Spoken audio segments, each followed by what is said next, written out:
సుప్రసిద్ధ రచయిత్రి ఉప్పిలి పద్మ ఈ వేదిక మీద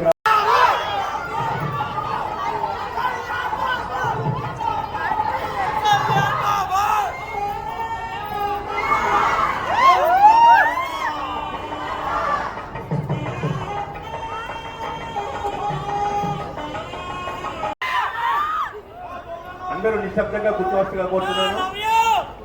రైతులందరికీ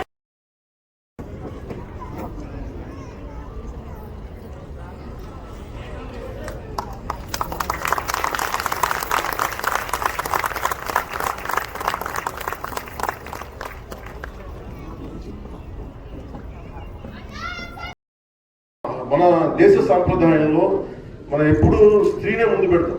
ఇది మాతృస్వామ్య వ్యవస్థ. అందుకే భారత్ మాతాకి జై అంటాం తప్ప భారత్ పితాని మాట్లాడడం, భారత్ మాతే అంటాం మనం.